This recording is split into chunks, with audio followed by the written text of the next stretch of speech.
Very warm greetings to you, dear viewers. You are watching OBN Horn of Africa. This is weekly program Future Africa, and I'm Fanta Umbelete hosting the program. Today, I have a very special guest who joins me from CR Washington, USA, Nagessa Dube, lawyer. Nagessa, very warm welcome to the program, and thank you for joining. Thank you for having me. Great. Would you introduce yourself to our viewers, please? Who is Nagessa Dube?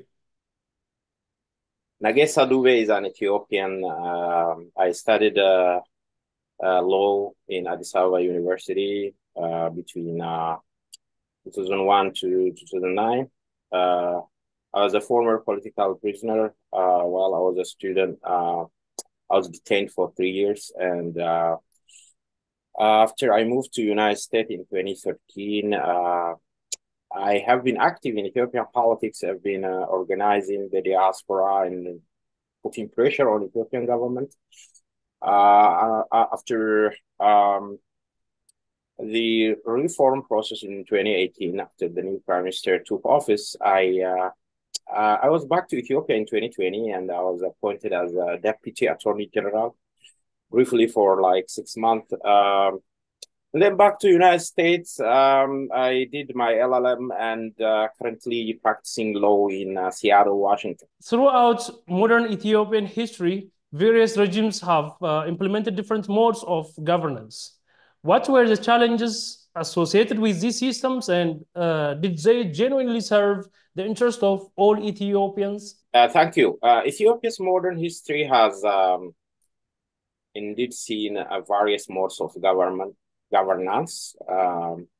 One is imperial rule. The other one is communist era. I mean, when I talk about modern history from King Menelik to now. So there is imperial rule during Menelik and Haile Selassie. There is communist rule during Dark, and there is now there is a federal experience. I mean, federal experiment. So each facing distinct challenges, and so what are the challenges? During imperial era, the monarchs centralized power, that which led to marginalization of ethnic groups. There is cultural suppression. There is a limited representation for diverse communities. And there is even marginalization along religious lines. Some religions, such as Muslim, have been marginalized and kind of not recognized. So the system served the ruling elites. I mean, by then it's called the Masafans, okay? Or Abalafas. Not the peasants, and which results in disparities and grievances among different ethnicities. Coming to the communist era, during the Marxist-Leninist Derg, the system is centralized. It was a unitary system. Actually, even the imperial era is a unitary, because it's centralized. And the Derg is also a unitary system, which is centralized. In addition, its authoritarian governance exacerbated internal conflicts, human rights abuses, regimes' attempts to homogenizing society. Both until 1991, the government policy in Ethiopia is to homogenize, to make everybody similar, same culture, one language. This is a policy to bring bring the society into Amharic speaking and that culture. So that led to suppression of cultural identities. So it resulted in widespread opposition. And there is also the economic system was also not good. It's mismanaged. So coming to the third one, from after 1991, the EPRDF revolution, which led to transitional government and which led to 1995 FDRE constitution, here comes the adoption of federal system, which is aimed to address ethnic diversity by granting regional autonomy. While it is aimed to accommodate diverse ethnic groups, the challenge persists regarding equitable resource distribution, democratization, tensions over regional autonomy, and the question about balance between regional states, and central power. Still, the challenge is here, balancing the power of regional states and federal government is still a problem. So throughout these governance systems, challenges have included representation, equitable resource allocation, ethnic tensions, ensuring inclusivity. Each regime faced criticism for favoring certain groups over the other, or certain regions, and neglecting broader interest of a nation. So while the move toward this federalism was intended to address the challenges such as inclusivity, the challenges such as ethnic equality, but still there is a problem between regional autonomy and national unity. We see that in general. The lack of inclusive and diverse governance system in Ethiopia is believed to exacerbate political divisions among these diverse nations and nationalities. Do you believe the present political instability is a result of these unresolved grievances? Yes, indeed. The lack of an inclusive and a diverse governance system in Ethiopia has contributed to exacerbating political divisions among nations and nationalities. And these unresolved grievances are a significant factor contributing to the present political instability in the country.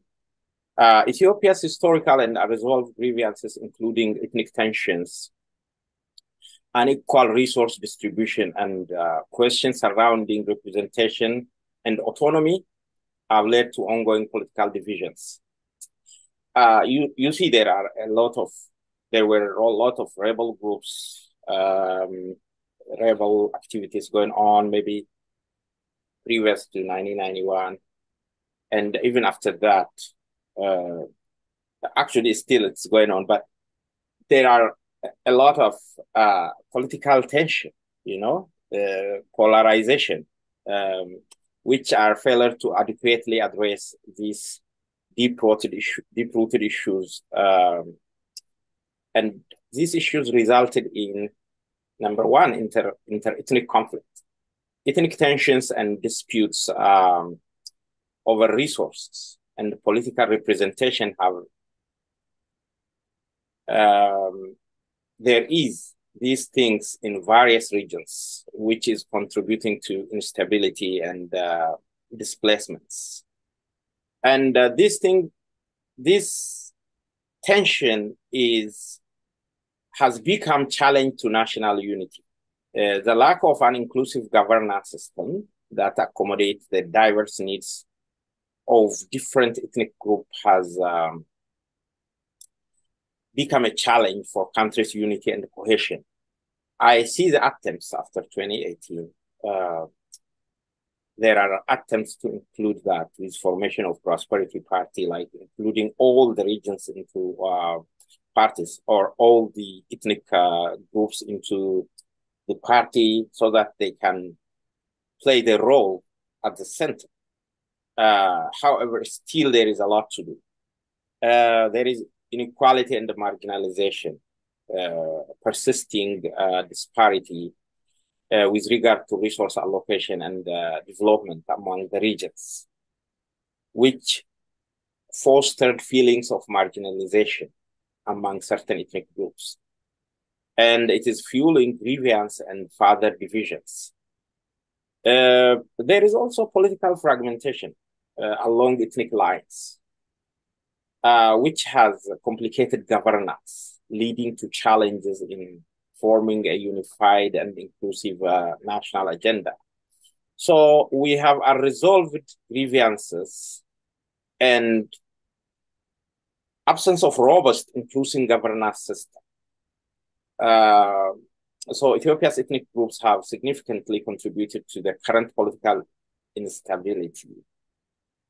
So addressing these issues through inclusive dialogue, probably, or having equitable policies, genuine commitment to accommodating diversity will be crucial in fostering stability, unity, and shared vision for the country's future.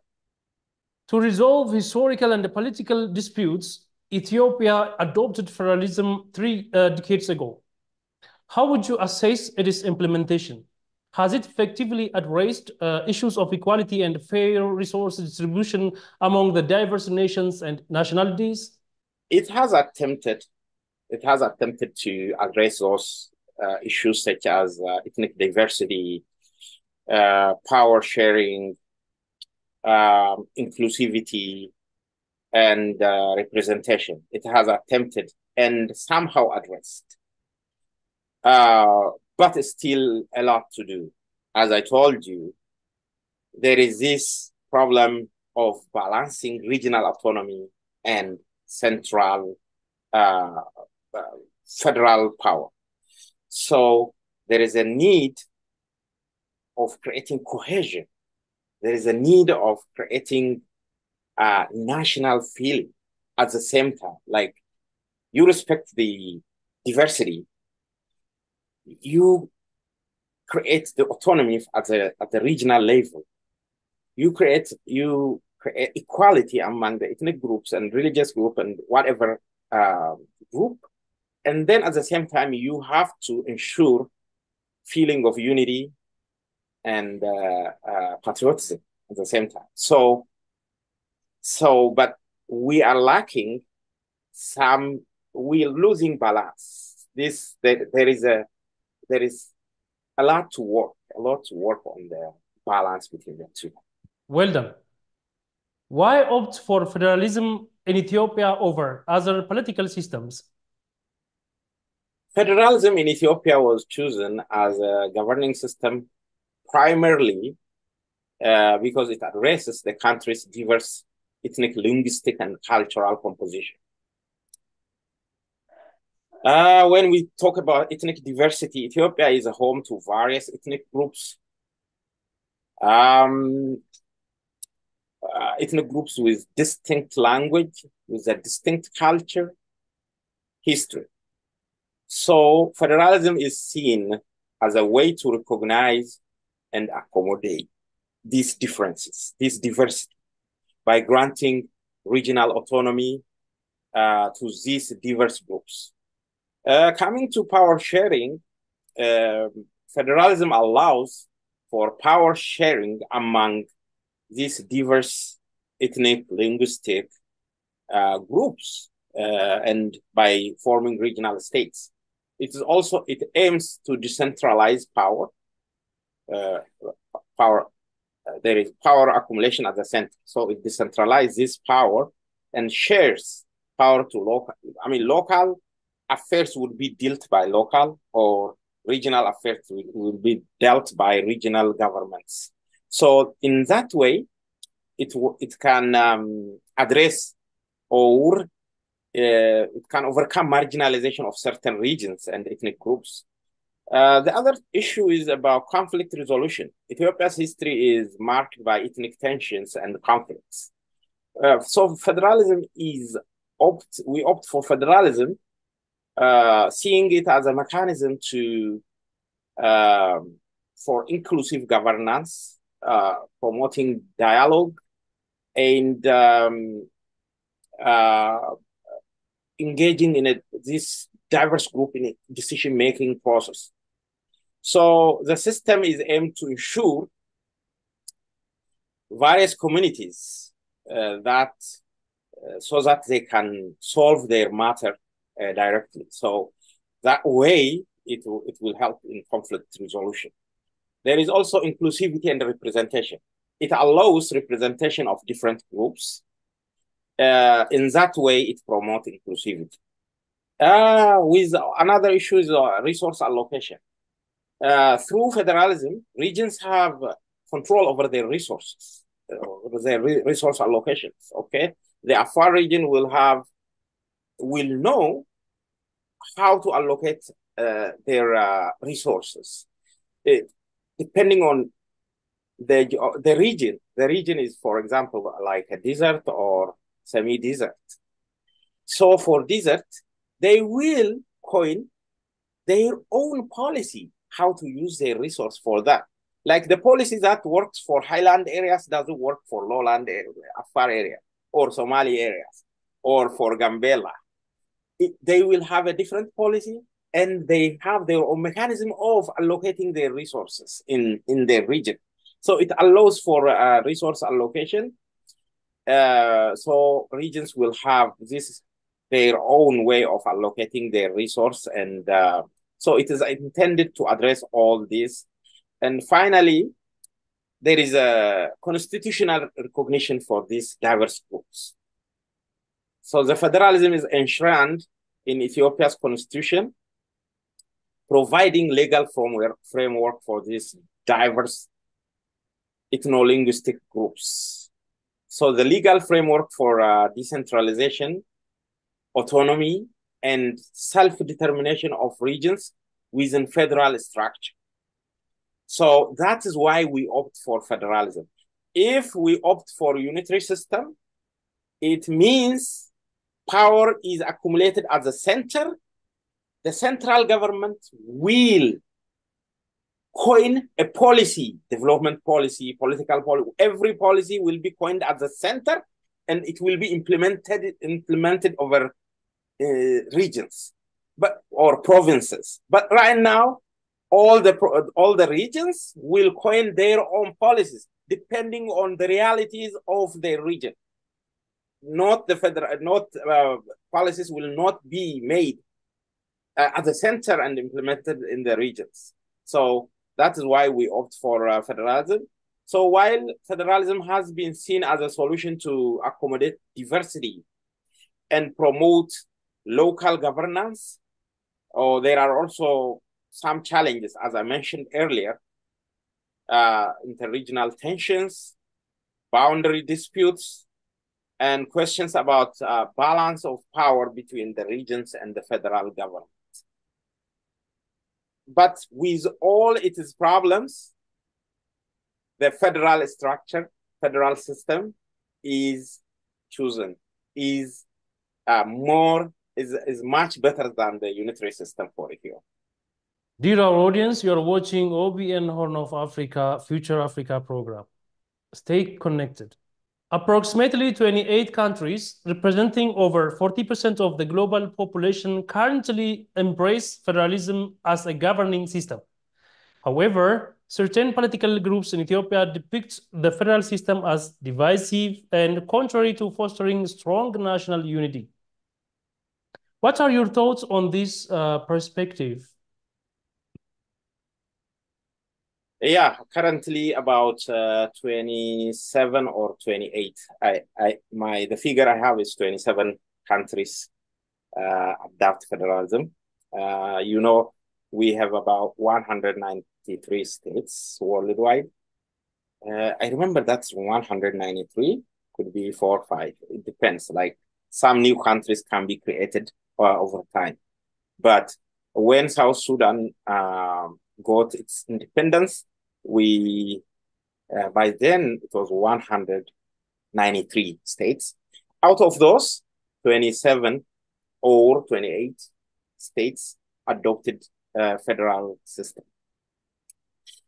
In reality, in Ethiopian reality, it is not the federalism that is causing tension among regional states or among the ethnic groups. It is the unitary system or the previous governance system, the grievance accumulated over the last so many years is causing tension. Why I say this is some communities still, so I told you earlier that there is assimilation policy followed by past regimes, the imperial regimes from 1901 or 1900 all the way to 1974.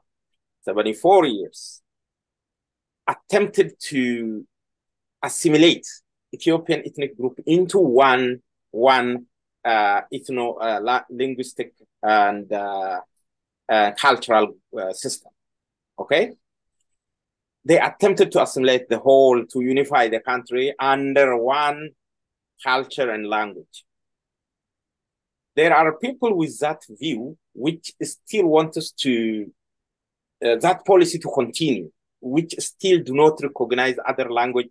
I can tell you the current recent petition to U.S. State Department when American Embassy make advertisement of its service in Afan Oromo. There are people petitioning, intellectuals, people who live in the Western countries, petitions to American State Department saying that why you advertise in other languages except Amharic or whatever. There is still commitment to assimilation policy coined from in the imperial system and also communist system until 1991. So that is 91 years. Both the imperial regime and the communist Derg regime, Marxist-Leninist regime, from 1900 to 1991, for about 100 years, there is this system of policy of assimilation. The country followed that. So a lot of people still have that mentality, still wanted that assimilation policy to continue. They think that the country can be unified if and only if everybody speak one language, Amharic, everybody follow that culture. Otherwise, for them, now I speak Oromo, some other people speak Tigrinya, some other people speak their own language, local language, means country is already, there is no unity and there is no country. Ethiopia is already divided, Ethiopia is already destroyed, Ethiopia doesn't exist for them because unless otherwise everybody speak Amharic and unified under that culture and language, for them country does not exist. It's already dispersed. It doesn't exist anymore. There is people with this view, you know, and people with this view, when other nations and nationalities in the country try to assert their own identity, their language, their culture, right away they resist. So that is what is creating a problem. It is a past policy of assimilation. And that mindset is creating problem here. I don't mean that the current federal structure doesn't have a problem. That also, if you assert your distinct identity against the national unity, if you extend it extreme, if you take it extreme, if you don't recognize your other brothers from other ethnic groups, from other language, this will cause a conflict. So in general, we have to bring some moderate way of solving this problem. It's not the ethno-linguistic federalism that is, or multinational federalism that is causing the problem. It is either people who are against it, opting for unitary system or opting for assimilationist policy, or people who extend this right to the extent of going against other ethnic group or dominating other ethnic group, or just totally denying recognition of other ethnic group. While you assert your identity, language, and culture, you have to recognize others as well. You should not regard yourself as people from different country. You should also recognize the unity of the country. At the same time, practice your own culture and religion or whatever values within the unity of the country.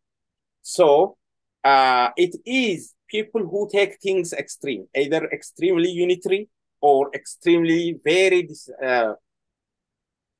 like secessionist or some extreme kind of ethno-nationalism that is causing problem. It's not the very principle. It's not the very federal structure or federal implementation of the adoption of the federal system that is causing problem. Thank you very much. How can the federal system be optimized as an effective system for Ethiopia? What changes or improvements would you suggest? Okay. So to just add up on a little bit for Ethiopia's present political instability, which is undoubtedly influenced by unresolved grievances stemming from historical, political, ethnic, and socio-economic divisions. We have ethnic fragmentation. The country's diverse ethnic makeup has historically faced challenges in equitable representation, in unequitable resource distribution, and there were lack of recognition of cultural identities. And these disparities have fueled tensions and grievances among various ethnic groups. So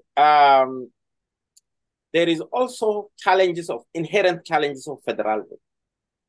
It's always when you adopt a certain system, it might be better than other systems. It doesn't mean it is absolutely absolute or without defect. Anything, any governance system, for example, take democracy. Democracy has a lot of defects. However, we don't have any system other better than democracy so far. So any system, even federalism, though it is better than other system, it doesn't mean that it doesn't have defects. So the implementation of federalism aimed to address ethnic diversity, it is faced by challenges, balancing between regional autonomy and national unity. There is a conflict over political power. So different groups, different political groups, factions, ethnic groups has intensified, leading to power struggle and dispute over governance. This contributed to current political fragility. There are economic disparities. Regions do not have equal resource allocation by nature, even by nature. Some areas are endowed with a lot of resources. Some are fertile, some are dry, a lot of disparities, even by nature. So there is, we need kind of inclusive economic development. So these are the challenges.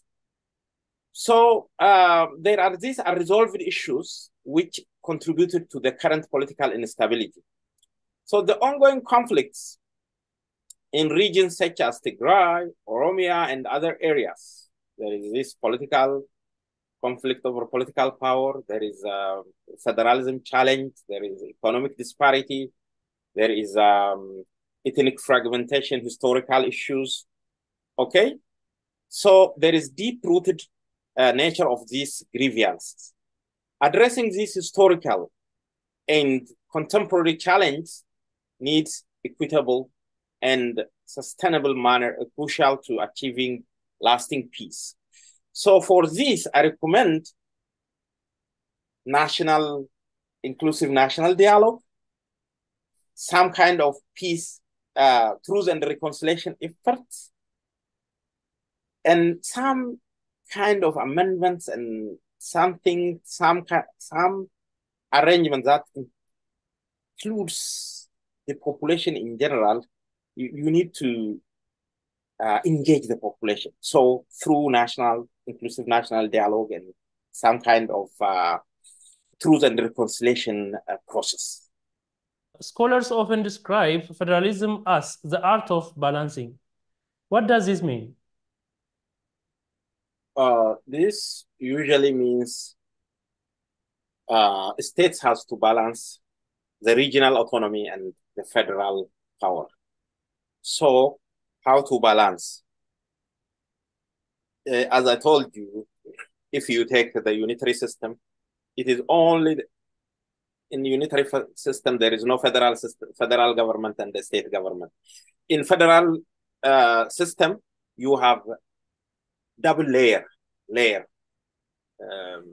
that type, layer of government. You have a government at federal level, you have government at state level. So it's a layer, double layer. At unitary system, the government is only one, central government.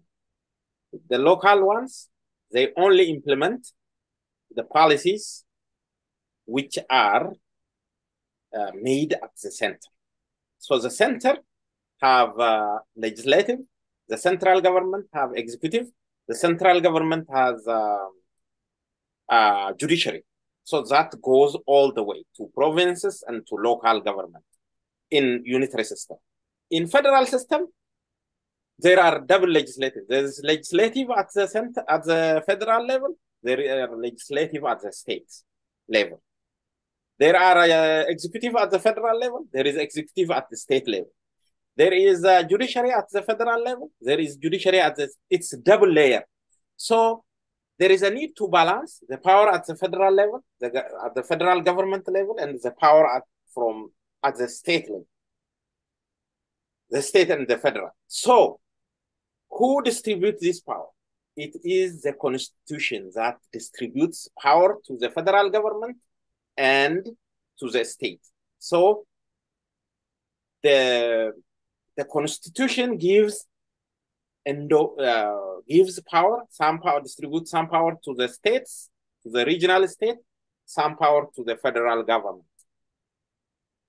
So you see, you need to balance this power granted to the states and the power granted to the federal government. There is a autonomy of the states, and also you need unity of the nation, and autonomy given to the regional state.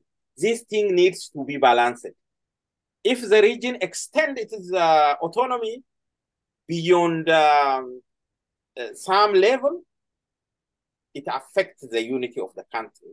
If the federal government tries to centralize the power, it will affect the autonomy of the regions. So this needs to be balanced. That is why we say it's a balance of that's why we talk about the balance. How many countries worldwide currently adopt federalism as governing system? So far, as far as I know, it's 27 states. 27 states adopt federalism as a system of government. United States being maybe standing the first states. By the way, federalism is a recent system of governance.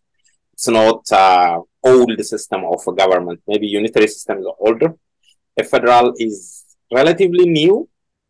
Maybe United States became adopted federalism long ago. If you remember, after there was a controversy in the United States, some countries opted for confederation, the southern states, during time of Abraham Lincoln, during President Abraham Lincoln in 1860s or 1850s. During that time, in 1860s, I think, yeah. The southern states didn't want the federal system, didn't want the power at the center. They fought for a confederation. They were called Confederate States. And actually, the northern state under Abraham Lincoln won the war, and they kept the unity and the federal system. So, so far it's 27 countries, and many new countries are getting into federal system. Even in our neighbors, new countries adopting federal system of government. Even Somalia, I think, adopted a federal. Ethiopia used to be unitary. It adopted federal system after 1991. You see, Sudan used to be a unitary. We don't know which way it goes. Kenya used to be a unitary. So the number of countries which adopt a federal system is increasing from time to time, but so far it's 27. Ethiopia is gearing up for a national dialogue and transitional justice process aimed at addressing long-standing historical injustices and the grievances among its people. Will the discussion also encompass deliberations on the choice of governance structure for the country's political system? Probably, yeah. It depends. It depends. I think there would be discussion about what kind of political system, because there are views, there are groups of people which oppose to the current federal structure. Actually, these groups, they do not, in general, people do agree with the decentralization of power, which means they do accept federal arrangement, but they don't agree on what kind of federal arrangement. Is it ethno-linguistic or geographic? There are people who opt for geographic federalism, which means the system of federalism should not be based on ethnic identity or linguistic one. So there might be, this issue might be one of the issues, and that would people would discuss on the national dialogue. For me, I think so. But that doesn't mean that because their discussion will be held, doesn't mean that this system would change. It means like people would understand each other, people would know what majority people think, how even those who oppose to this kind of federalism would understand if majority of people is for it or against it. So I think that is one of the agenda under which dialogue would take place.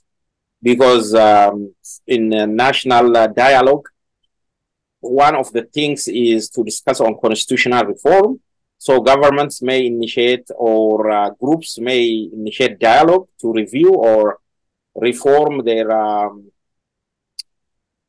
kind of governance system to ensure inclusivity, legitimacy in the constitutional process.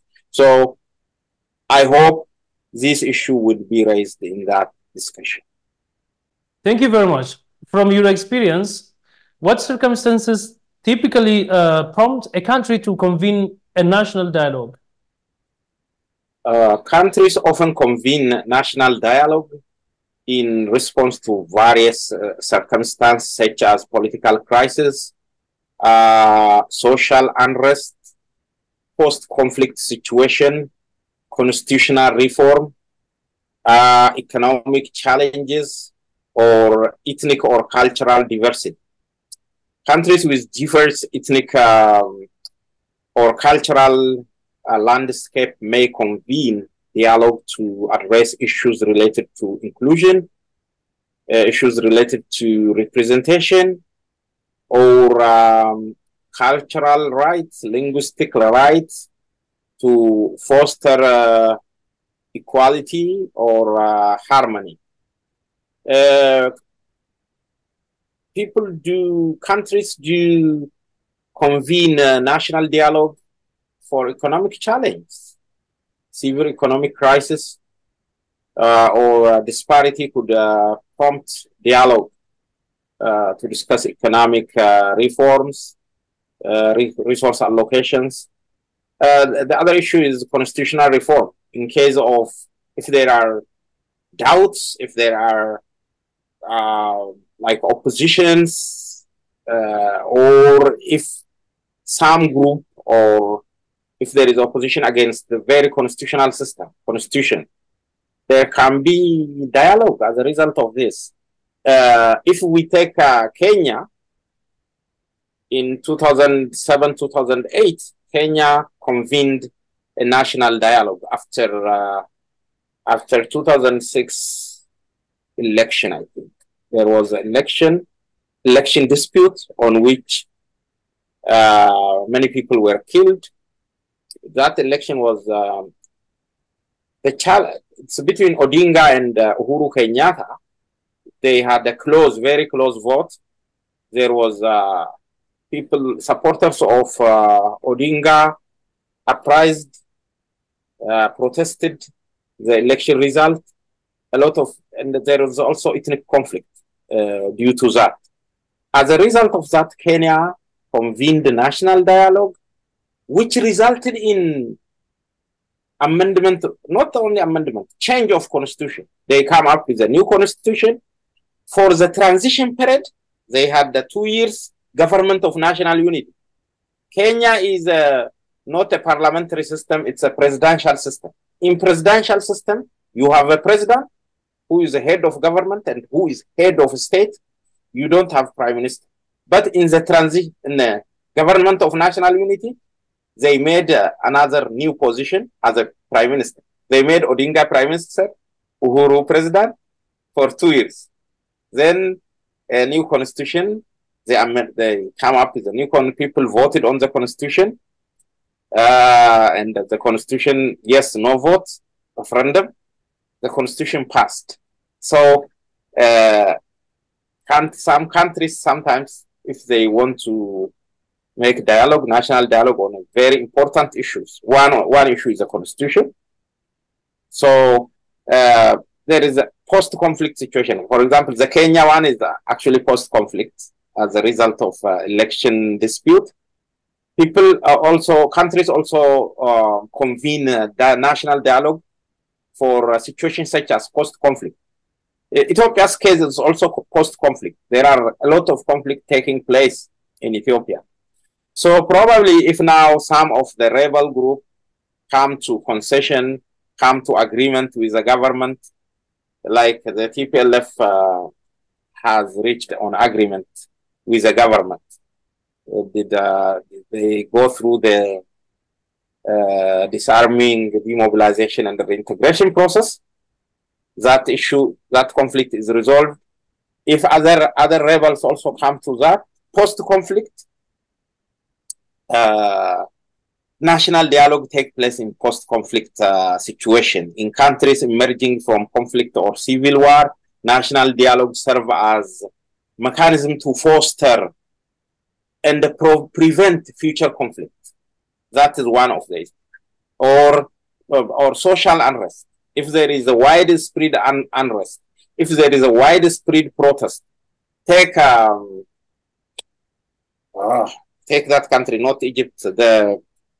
During Arab Spring, the first country, Tunisia. There is a guy who set up fire on himself and commit suicide, if you remember. That provoked unrest in the country, widespread protests, and I think the president was Bouazizi or somebody. He resigned, and Tunisia went through what? National dialogue. The civil society organizations, they come up with this, they lead the national dialogue, they facilitated national dialogue. Country went through national dialogue and then they made election. The country really undertake very good transition, very successful transition. Tunisia, I mean. So countries like South Africa, after struggle against the apartheid regime, they undertake a national dialogue, and through truth and reconciliation process, they really made successful transition to democracy. So Another one is the political crisis. In the instance of political instability, polarization, conflict within a country, countries may convene national dialogue in response to such circumstances. Thank you very much. When a national dialogue takes place, who are the key participants and what roles should they play before, during, and after the dialogue? Additionally, who tends to benefit the most from this dialogue? During national dialogue, key participants are number one is the government representatives, officials from executive, legislative, or sometimes judiciary branch. They take part. Political parties, members from various political parties and factions, they take part.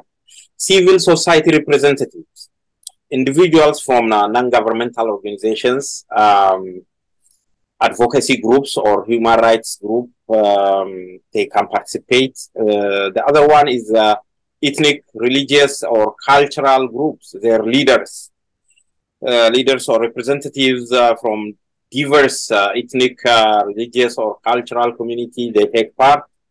Youth and the women groups, representative advocating for these interests of youth or women, they do take part.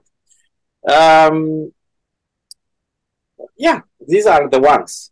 Dear our audience, you are watching OBN Horn of Africa Future Africa program. Stay connected. So what role should they play before, during, and after? The role, they engage in preparatory discussions to set agenda, to establish objective, to advocate for their constituency. Like if it's a representative of women, they should advocate for the woman. If it's a political representative of that political group, they should promote their group agenda. They have some group they represent, right? So they promote that agenda. They build consensus within their respective groups. So they also have a role to go back and convince their group about what. There should be like a group that discuss at the center. The number could be 3,000, 1,000, or whatever the number at the center. Then they go to their region, to their places, to grassroots, and they again lead discussion down. Every person should participate in the discussion. The discussion first will be held at the center. Representative will convene the discussion, and then the discussion go down to the grassroots. So they need to build consensus. During the dialogue, they should engage in discussion, in negotiation, and deliberation aimed at addressing underlying issues. They should offer perspectives, proposals, and recommendations to resolve conflict and grievance. They should forge agreements on key issues through dialogue and compromise. And then they should implement and follow up agreements. Okay, there is some issues agreed on. Okay, they should implement that. And they should advocate for the agreed reforms and the policies, actions. I will do three ways. The first way, before the dialogue, their role before the dialogue, to engage in establishing agenda, objective, ensuring inclusivity and of the participant selection before the dialogue. They all should also advocate for their constituents' interest and concern to be addressed during the dialogue. They should also build consensus within their respective groups to facilitate unified participation. This is before dialogue.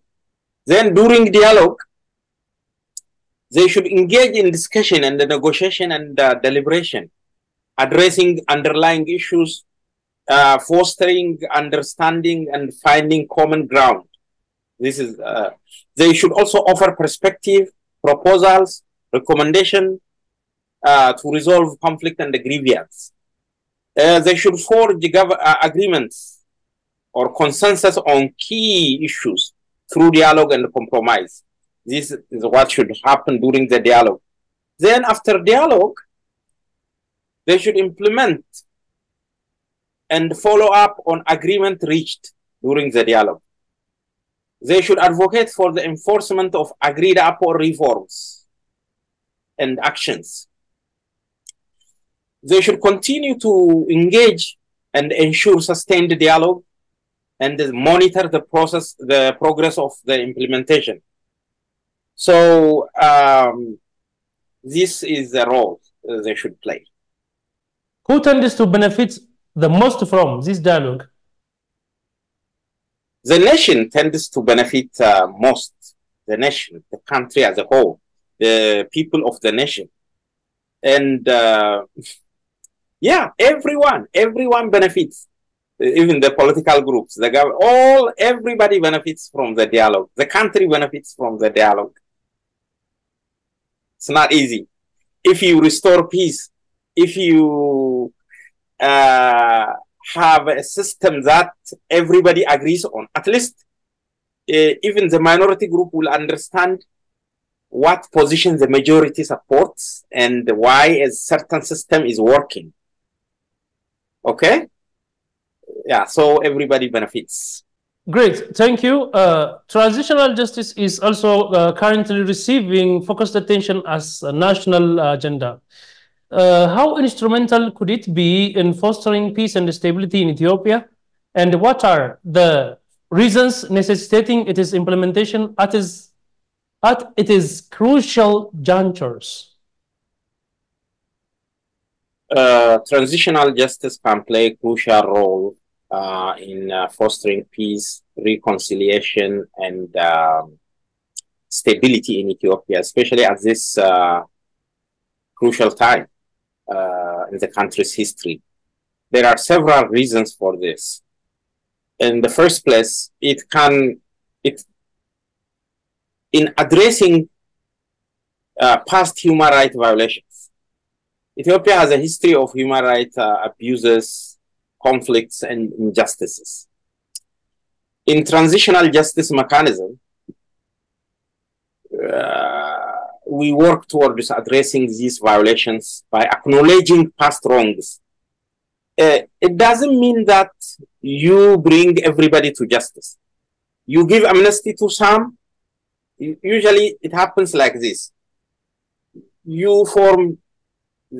There is a body that lead transitional justice, right?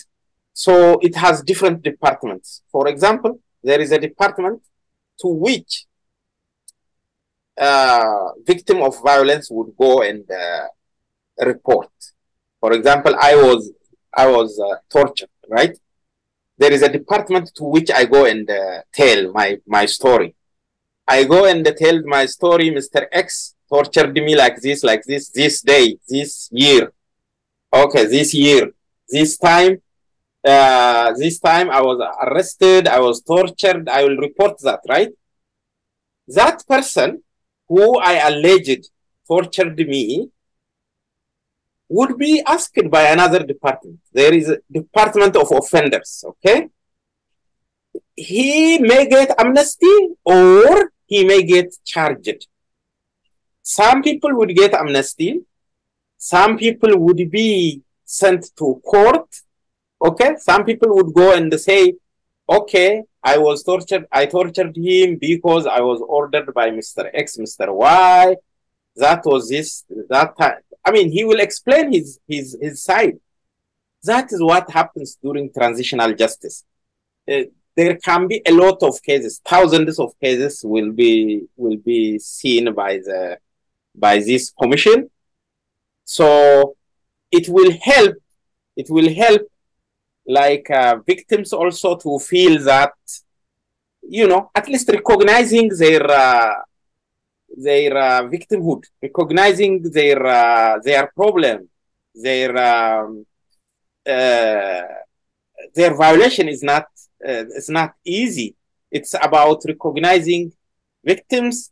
It's about giving amnesty. You know, it will provide truth-telling platform. Those things will be aired in the national TV. Those, the story of the victims. And, you know, some of, if not all, some of these past wrongs, some of these things will be aired. That's what happened in South Africa. Victims would go and report, tell, like some of them are maybe handicapped, already disabled. Some are maybe people whose fathers or mothers have been killed, or some are family parents whose children are assassinated. They will tell their story. Their story will be aired. That means they are recognized. Their issue is recognized. Okay, so it's a system of therapy for victims of injustice, and also maybe the violators will also get they will be punished or they get amnesty. So it promotes reconciliation, transitional justice initiatives such as a Truth Commission or a reparation program. For example, the victims, some will get maybe free education, you know, there is some reparation process for them, okay? As with, depending on the capacity of the country. So, so there is a process of reparations. We address historical conflicts, and we build trust in institution by doing so. Implementing transitional justice measure can contribute to demonstrating a commitment to accountability, to justice, to respect for human rights. This can enhance public confidence in the system, in the system and the government institutions. So it also prevents recurrence of conflict. So officials will know that, so people learn a lot from that. There are a lot of injustices that is not told, that is just hidden, that are hidden from public. So you bring this to public, okay? You take through healing process because you have a lot of problems. So the victims would go through healing process. So in a way, you promote rule of law. Transitional justice mechanisms reinforce rule of law by holding perpetrators accountable to their actions, regardless of their position or status. So someone may like tell a police commissioner or a minister order this and has done this injury to him. That will be aired in a national television. And you hear both sides of a story. Maybe you make that person accountable. Okay? From starting from grassroots, the police at the lower level to up, maybe a defense force, members of defense, you know, everybody will tell what happened to them. I think in our case, maybe we can have millions of cases because a lot of abuses, a lot of violations have been committed in the country. So Ethiopia, if Ethiopia focus on transitional justice, that means it's acknowledgement of past injustices and commitment to moving forward to a more inclusive, just, and peaceful society. So it's essential to implement these measures of inclusivity and transparency. It needs commitment, by the way, because we can have a lot of cases of violations and injustices. So So a lot of offense has been committed in Ethiopia. Successful transitional justice initiatives can contribute significantly to Ethiopia's path towards lasting peace, stability, and national reconciliation. So it's very important. What steps should Ethiopian political entities and citizens take to ensure a peaceful, stable, and prosperous Ethiopia for future generations to inherit? Ethiopian citizens or political groups, stakeholders should, in the first place, should genuinely want a peaceful Ethiopia, should genuinely engage in national dialogue, should be very genuine. Any competition, we should agree on few things. Number one, we should agree that we need democratic Ethiopia in order to achieve, or in order for Ethiopia to be democratic, we need peace. And we should agree that all our differences should be resolved in political means, in dialogue, in democratic competition, not via violence. We all should agree that non-violence is the way out. We should agree, even though it takes years, we should stick to non-violence. We should stick to peaceful means. We should need a peaceful, democratic, prosperous Ethiopia. Everybody should agree on this. We need peaceful, democratic, and prosperous Ethiopia. These three things are very important. Once we as a goal put these, in order to get peaceful, democratic, and prosperous Ethiopia, what should we do is the question. We are on the right path. National dialogue is one of the things. Now, armed group should negotiate with government, should lay their arms, should get back to this path, armed groups. Now, citizens of Ethiopia should pressure on all groups. We can't benefit from arms. Even though you overthrow government and come to power, you still continue in violence. Another group will fight you. Ethiopia will not achieve peace through arms, through violence. Therefore, we should all agree, as I said, these three things: peaceful, democratic, and prosperous Ethiopia. In order to get this, lay arms, get to negotiation, get to non-violent way, and the people should pressure this, and we should agree on ways of resolving our conflicts, ways of resolving our differences, which is dialogue. So come to national dialogue, air your views, pressure for transitional justice mechanisms, for accountability, okay, for healing process.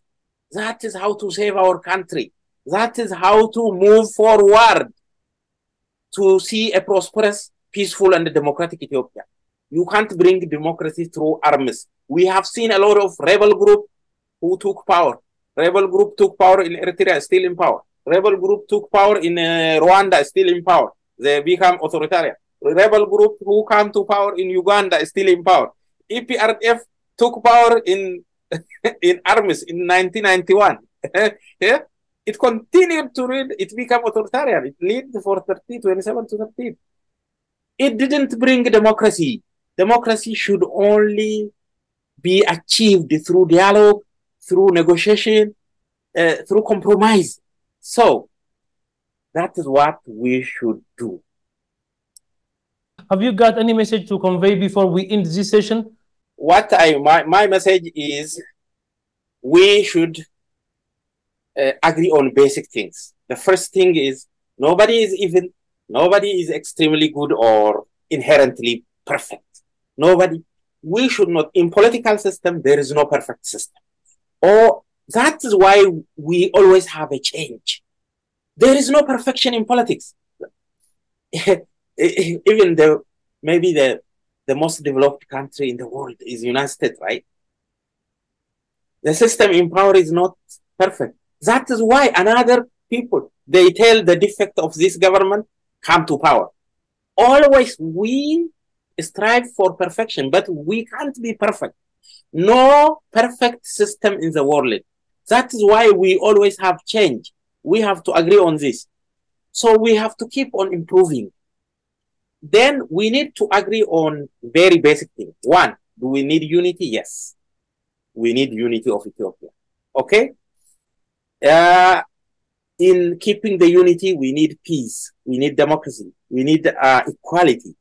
And we need prosperity. In order to achieve this, the way is dialogue. My advice for the government of Ethiopia is push for dialogue. Give peace a chance all the time. And they are doing good, like planning a national dialogue. That's very important. And also believe in democracy. Even though it costs you your power, please, that will ensure continuity of our state. That will ensure prosperity, peace, and the democracy. So believe in democracy, respect the right of the people, and the people should also respect the law. Respect the law, ask for your rights. Don't violate others' rights. That is what, and be nonviolent, be peaceful. That is what keep our nation united. That is what ensure peace, democracy, equality, and prosperity. Nagessa Dube, lawyer from CR Washington, thank you for your precious time. Thank you for having me. Dear our esteemed audience, we have finished all we have for today. Thank you for watching.